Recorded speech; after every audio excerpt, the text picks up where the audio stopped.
மாற்றத்தை தேடி.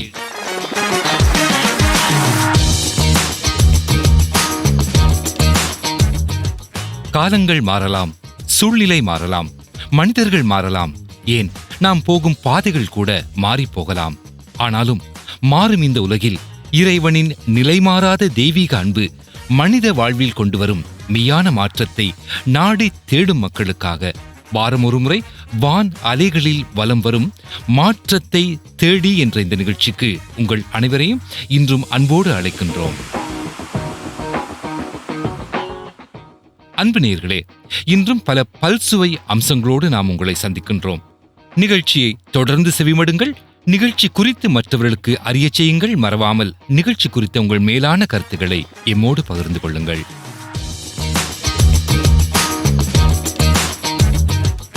நிகழ்ச்சியின் முதல் அம்சமாக தியானமும் கீதமும்.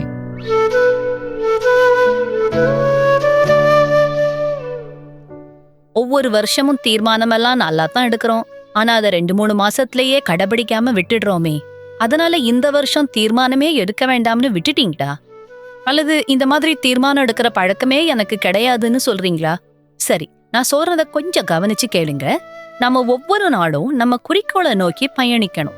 கடவுளை நம்பி அவரை வணங்குற நம்முடைய குறிக்கோள் என்னவாக இருக்கும்?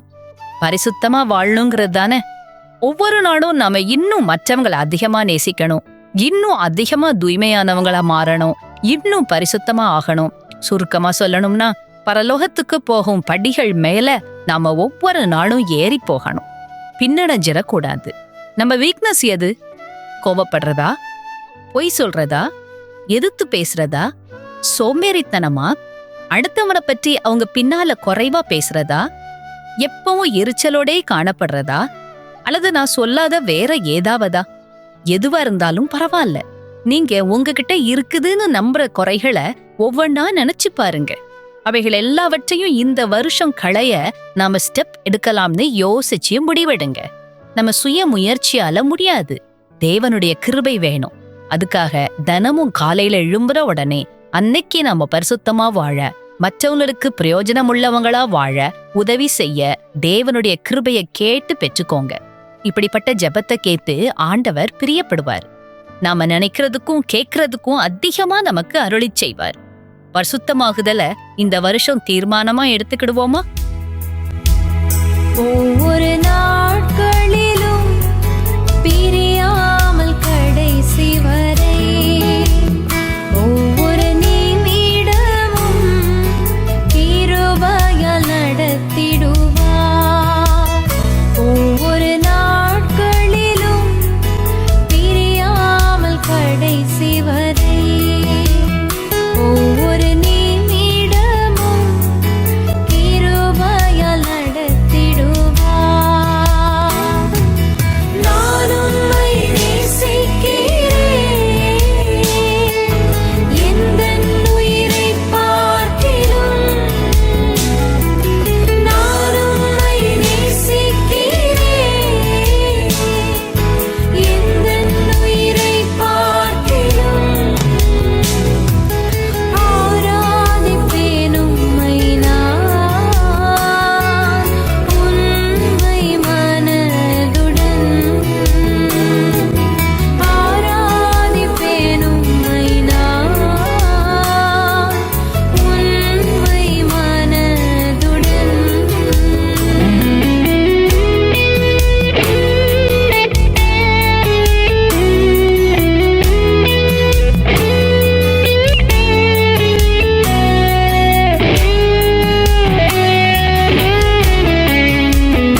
நிகழ்ச்சியின் அடுத்த அம்சமாக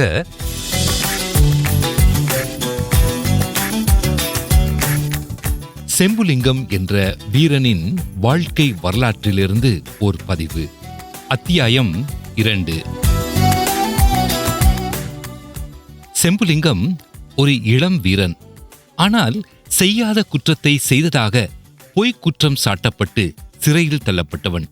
அதனால் சிறையிலிருந்து தப்பியோடி காட்டின் நடுவே மிருகத்தோடு மிருகமாய் வாழ்ந்தவன். ஆனாலும் இறுதியில் செம்புலிங்கத்தின் வாழ்க்கையில் ஒரு மாற்றம் நிகழ்ந்தது. இதுவே உள்ளத்தை நெகிழச் செய்யும் செம்புலிங்கத்தின் வாழ்க்கை வரலாறு. கேட்டு பாருங்கள். செம்புலிங்கத்தின் வாலிப பருவம் எந்த கவலையும் இல்லாமல் மகிழ்ச்சியுடன் அமைந்திருந்தது.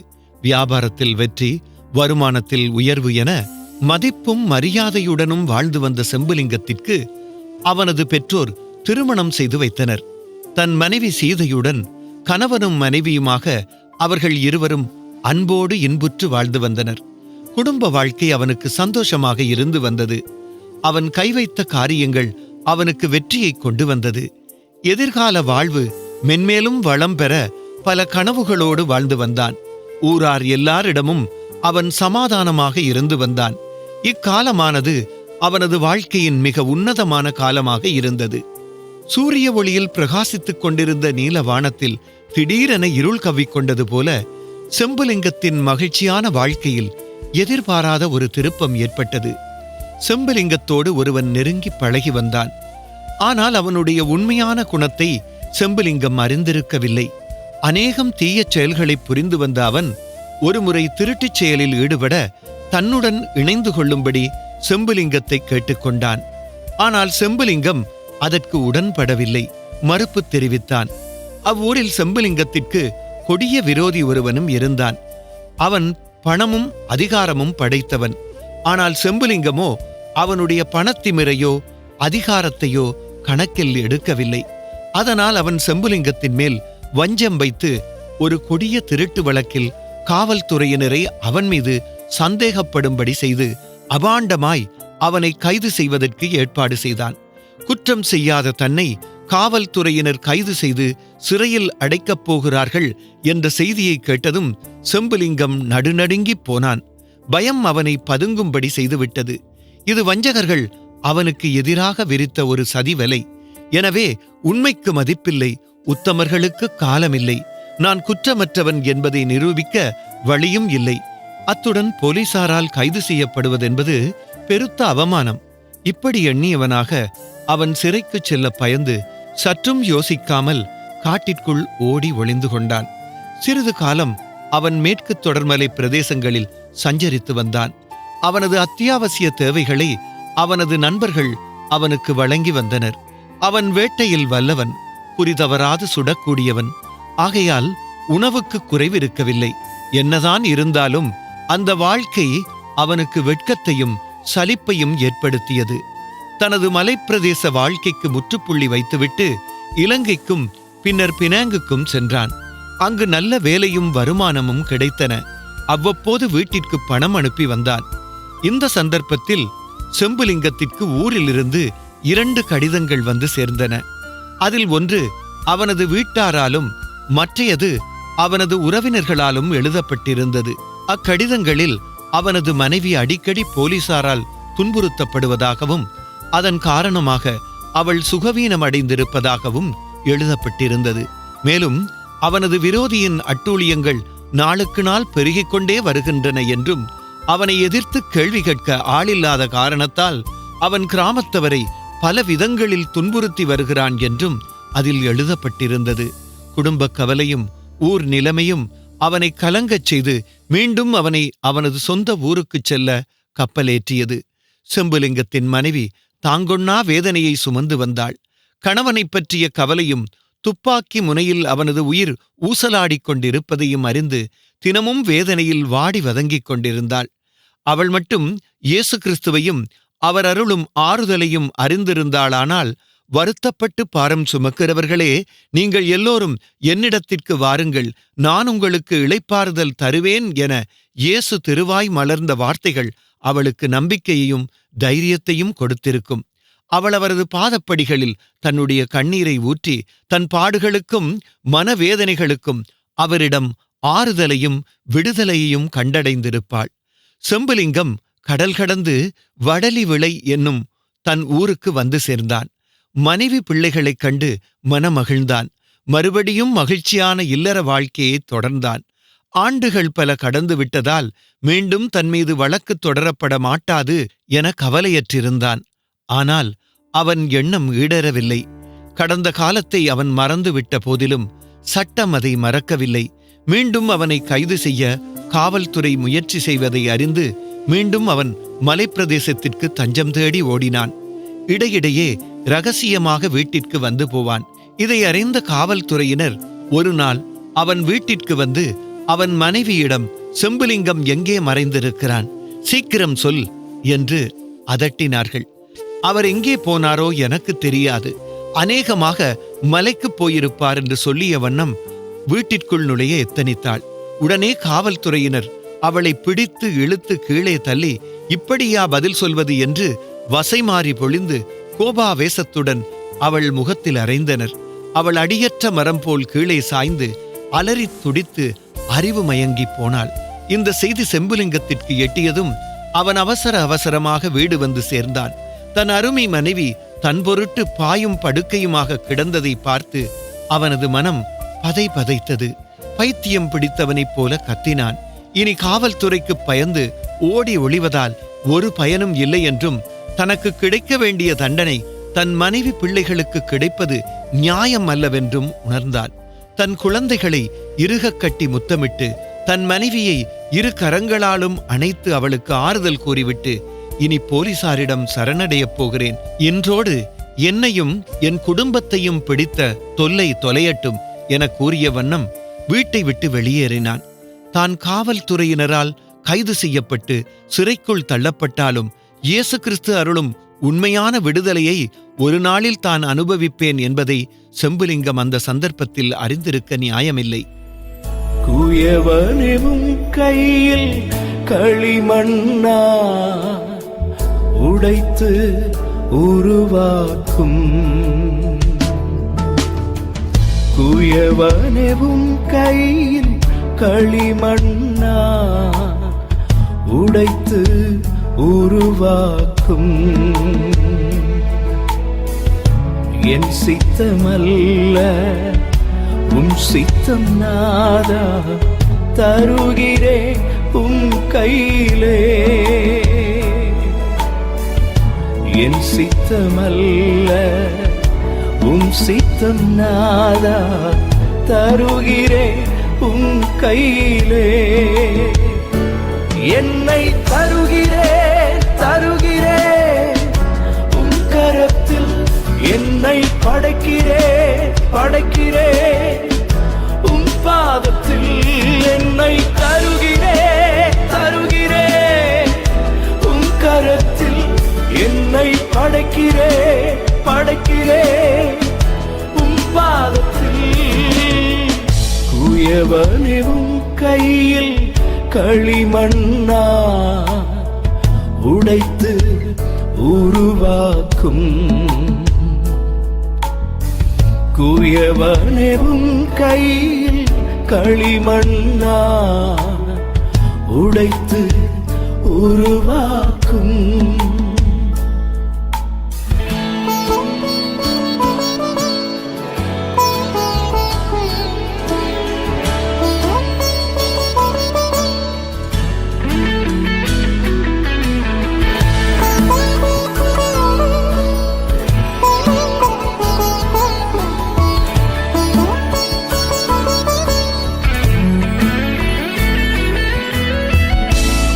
சேவைக்காக என்னை தருகிறே, வனைந்திடும் உம் சித்தம் போ, உம் சேவைக்காக என்னை தருகிறே, வனைந்திடும் உம் சித்தம் போ,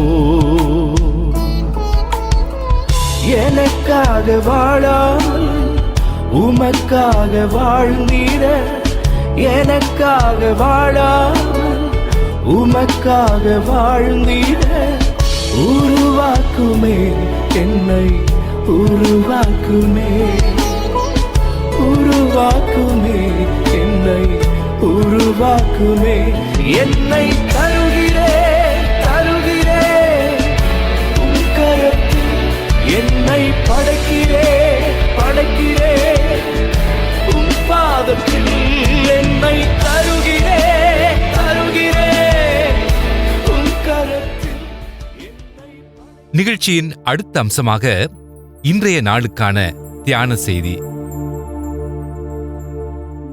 பொதுவாக நம்முடைய உடலில் ஒரு காயம் ஏற்பட்டால் நாட்கள் கடந்து செல்ல செல்ல அந்த காயம் படிப்படியாக ஆறிவிடும். ஆனால் அந்த காயம் ஆறினாலும் கூட அந்த காயம் ஏற்படுத்திய தழும்புகள் வடுக்களாக மாறி பல வருடங்கள் கடந்தாலும் அந்த தழும்புகள் மாறாமல் இருக்கும். சில நேரங்களில் அந்த தழும்பை யாராவது தொடும் பொழுது அது நமக்கு வேதனையை ஏற்படுத்தலாம். இதைப் போலவே நம்முடைய வாழ்க்கையிலும் நாம் சந்திக்கும் ஒவ்வொரு வேதனையான அனுபவங்களும் நம்முடைய மனதில் காயங்களை ஏற்படுத்தி அது தழும்புகளாக மாறிவிடுகின்றன. பல வருடங்களுக்கு முன் நம்முடைய உள்ளத்தில் ஏற்பட்ட ஒரு காயம் அல்லது மனதில் ஏற்பட்ட ஒரு வேதனை தழும்பாக மாறி அந்த சம்பவம் நம்முடைய நினைவுக்கு வரும்போதெல்லாம் அது நமக்கு வேதனையை தரும். அல்லது அந்த வேதனையான சம்பவம் நடந்த இடத்திற்கு நாம் போகும் பொழுதோ அல்லது அந்த வேதனைக்கு காரணமான நபரை நாம் சந்திக்கும் பொழுதோ அது நமக்கு வேதனையை ஏற்படுத்தி விடுகின்றது. அந்த சந்தர்ப்பங்களில் சிலர் திடீரென கோபம் கொள்வதும் சிலர் பெருமூச்சுடன் வேதனை தாங்க முடியாமல் கண்ணீர் விடுவதும் உண்டு. இந்த விதமான வேதனை கூடாக சென்ற ஒருவரை குறித்தும் அந்த வேதனையை அவர் எப்படி முகம் கொடுத்தார் என்றும் இன்று நாம் பார்க்க இருக்கின்றோம். அநேக வருடங்களுக்கு முன் வாழ்ந்த யோசேப்பு என்ற ஒருவரை பற்றி பரிசுத்த வேதாகமத்திலே சொல்லப்பட்டுள்ளது. இவர் சிறுவனாக இருந்த பொழுது இவரது தாயார் இறந்து போனார். இவரது தந்தை இவர் மேல் அதிக பாசமுள்ளவராக இருந்தார். ஆனால் இவரது மூத்த சகோதரர்கள் இவர் மீது பொறாமை கொண்டு இவரை வெறுக்க ஆரம்பித்தார்கள். ஒரு நாள் இவரை கொன்று போடக்கூட திட்டம் தீட்டினார்கள். ஆனாலும் பின்னர் அவர்கள் தமது தீர்மானத்தை மாற்றி இவரை அடிமை வியாபாரம் செய்பவர்களிடம் ஒரு அடிமை வேலைக்காரனாக விற்றுவிட்டார்கள். இப்படி அடிமையாய் விற்கப்பட்ட யோசேப்பு எகிப்து தேசத்திற்கு கொண்டு செல்லப்பட்டு அங்கே அரண்மனையிலே ஒரு அடிமையாக வேலை செய்து வந்தார். இவர் அடிமையாக வேலை செய்து வந்த நாட்களிலே செய்யாத ஒரு குற்றத்தை இவர் செய்ததாக பொய்க் குற்றம் சாட்டப்பட்டு சிறையிலே அடைக்கப்பட்டார். வாழ்க்கையிலே தன்னுடைய அன்பு தாயை இழந்தார். பாசமுள்ள தகப்பனை விட்டு பிரிக்கப்பட்டார். சொந்த சகோதரர்களாலே வெறுக்கப்பட்டார். ஒரு அனாதையைப் போல வேறொரு நாட்டில் அடிமையாக வாழ்ந்து வந்தார். எல்லாவற்றையும் விட செய்யாத ஒரு குற்றத்திற்காக ஒரு குற்றவாளியைப் போல சிறை தண்டனை அனுபவித்து வந்தார். பொதுவாக இப்படிப்பட்ட அனுபவத்துக்கூடாக ஒருவர் செல்வாரானால் அவருடைய அனுபவம் அவரை கசப்பான ஒருவராக மாற்றி கடவுள் என்ன கடவுள் என கடவுளையும் கூட குறை கூறியிருப்பார்கள். ஆனால் யோசேப்போ தன்னுடைய இந்த நிலைமையை குறித்து ஒருபோதுமே கடவுளை குறை கூறவே இல்லை. அதேவேளை யோசேப்பை குறித்து கடவுளுக்கு ஒரு மிகப்பெரிய திட்டம் இருந்தது. மற்றவர்கள் காணும் கனவின் அர்த்தம் என்ன என்பதை கூறும் ஒரு தெய்வீக ஞானத்தை கடவுள் யோசேப்புக்கு கொடுத்திருந்தார். அப்படியாக ஒரு நாள் அந்த தேசத்தின் ராஜா கண்ட கனவின் அர்த்தம் என்ன என்பதை அறிந்து எதிர்காலத்தில் வர இருக்கும் பஞ்சத்தையும் அதற்கு எப்படி ஆயத்தமாக வேண்டும் என்பதையும் யோசேப்பு ராஜாவுக்கு கூறினார். இந்த காரியம் யோசேப்பின் நிலைமையை அப்படியே மாற்றிவிட்டது. ஆம், சிறைச்சாலையில் ஒரு கைதியாக தண்டனை அனுபவித்து வந்த யோசேப்பு அந்த நாட்டின் அரசனினால் அந்த நாட்டையே நிர்வகிக்கும் ஒரு பிரதம மந்திரியாக நியமிக்கப்பட்டார். எனவே பிரதம மந்திரியாக நியமிக்கப்பட்ட யோசேப்பு வர இருக்கும் பஞ்சத்தால் மக்கள் பாதிக்கப்படாதபடிக்கு அதற்கு ஏற்றவாறு தானியங்களை சேமித்து வைத்தார். பஞ்சம் வந்தபோது அண்டை நாடுகளிலிருந்து மக்கள் உணவுக்காக எகிப்து தேசத்துக்கு வந்தார்கள். அப்பொழுது எந்த சகோதரர்களால் இந்த யோசேப்பு அடிமையாக விற்கப்பட்டாரோ அதே சகோதரர்களும் உணவு தேடி எகிப்துக்கு வந்தார்கள். அந்த சந்தர்ப்பத்தில் அவர்கள் தன்னுடைய சகோதரர்கள் என்பதை யோசேப்பு அடையாளம் கண்டுகொண்டார். ஆம், ஒருவேளை இப்படிப்பட்ட ஒரு சூழ்நிலை ஒரு சாதாரண மனிதனுக்கு ஏற்பட்டிருந்தால் தன்னுடைய சகோதரர்களை கண்டதும் அவர்கள் செய்த துரோகச் செயல்கள் அவரது மனக்கண் முன்பாக தோன்றி தனது சகோதரர்களை பழிக்கு பழி வாங்கியிருப்பார். ஆனால் யோசேப்போ அப்படி செய்யவில்லை. மாறாக அவர்களை நோக்கி, நீங்கள் எனக்கு தீங்கு செய்தீர்கள், ஆனால் கடவுளோ அதை நன்மையாக மாற்றி அமைத்தார் என்று கூறினார். அதற்கு என்ன காரணம்? யோசேப்பு வேதனையான அனுபவங்களுக்கூடாக சென்றாலும் அவர் தன் உள்ளத்தில் கசப்பு கொள்ள இடமளிக்கவில்லை. தன்னுடைய உள்ளத்தை அவர் கடினமாக்கிக் கொள்ளவில்லை. அருமையானவர்களே, நமக்கு நேரிடும் வேதனையான அனுபவங்களை நாம் கசப்புணர்வுடன் அதை நமது உள்ளத்தில் சேமித்து வைப்போமானால் அது நமது மனதை கடினமாக்கிவிடும். பாருங்கள், சூரிய ஒளிக்கு முன்பாக களிமண்ணால் செய்யப்பட்ட ஒரு பாத்திரத்தை வைத்தால் அது காய்ந்து கடினப்பட்டுவிடும். ஆனால் அதே சூரிய ஒளிக்கு முன்பாக நாம் ஒரு மெழுகை வைப்போம் என்று சொன்னால் அந்த மெழுகு உருகி கரைந்துவிடும்.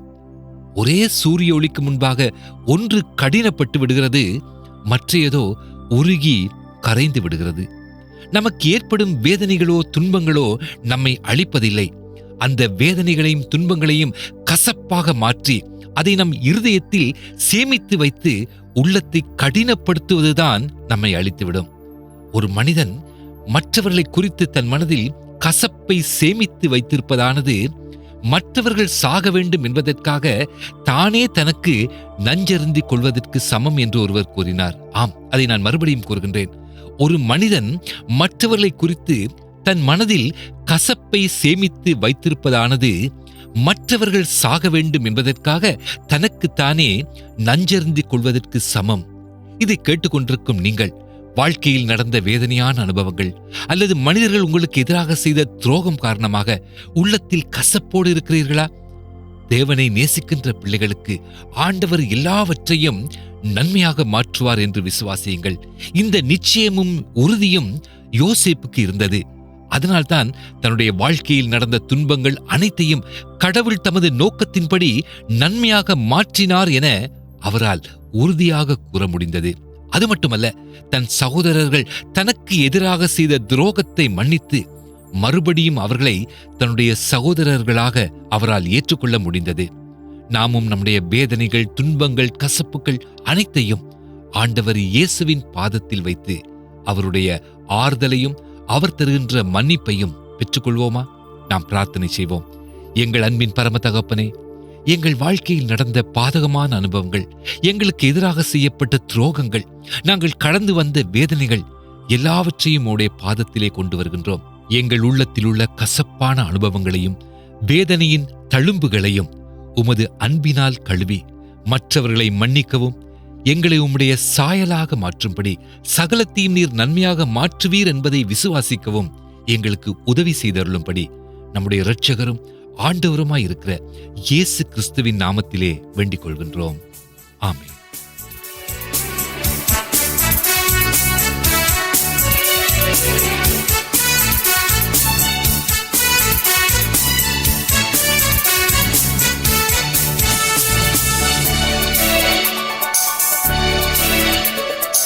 என் சமூகம் உன் முன் செல்லும், ஒன்றுக்கும் கலங்காதே. உன்னை ஒரு போதும் கைவிட மாட்டேன், அழைத்தது நான் தானே. என் சமூகம் உன் முன் செல்லும், ஒன்றுக்கும் கலங்காதே. உன்னை ஒரு போதும் கைவிட மாட்டேன், அழைத்தது நான் தானே.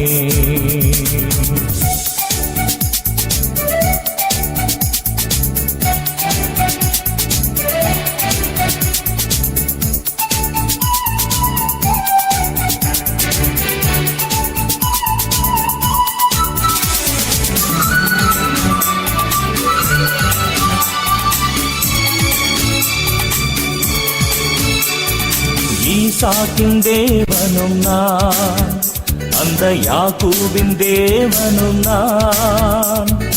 ஈசாக்கின் தேவனும் நான், அந்த யாக்கூபின் தேவனும் நான். அடிமையாய் போன யோசேப்பை தேசத்து அதிபதியாக்கியதும் நான். அடிமையாய் போன யோசேப்பை தேசத்து அதிபதியாக்கியதும் நான். என் சமூகம் உன் முன் செல்லும், ஒன்றுக்கும் கலங்காதே, உன்னை ஒருபோதும் கைவிட மாட்டேன், அழைத்தது நான் தானே.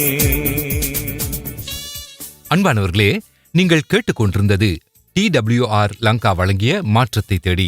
இன்றைய நாளில் நிகழ்ச்சியில் எங்களோடு இணைந்திருந்த உங்களுக்கு எமது நன்றிகளை தெரிவித்துக் கொள்கின்றோம். நிகழ்ச்சி குறித்த உங்கள் ஆரோக்கியமான கருத்துக்களையும் விமர்சனங்களையும் அன்போடு எதிர்பார்க்கின்றோம்.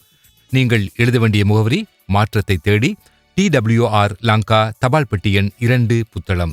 எமது வாட்ஸ்அப் மற்றும் SMS தொடர்பு இலக்கம் 0719 88 66 44, 0719 88 66 44.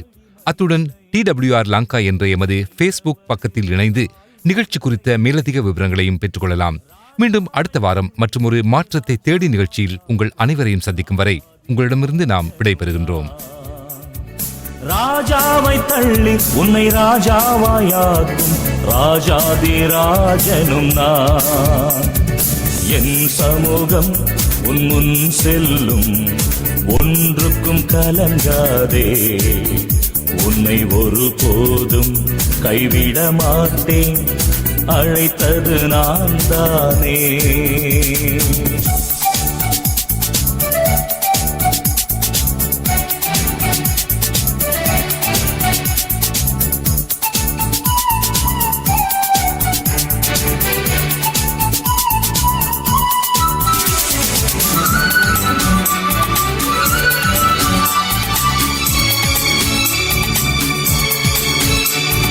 ஆதி தகப்பனான அந்த ஆபிரகாமை அழைத்தது நான். ஆதி தகப்பனான அந்த ஆபிரகாமை அழைத்தது நான். கரம் பிடித்தவனை கடல் மணல் அளவாய் கர்த்தர் நான் நடத்தவில்லையா? கரம் பிடித்தவனை கடல் மணல் அளவாய் கர்த்தர் நான் நடத்தவில்லையா? என் சமூகம் உன் முன் செல்லும், ஒன்றுக்கும் கலங்காதே.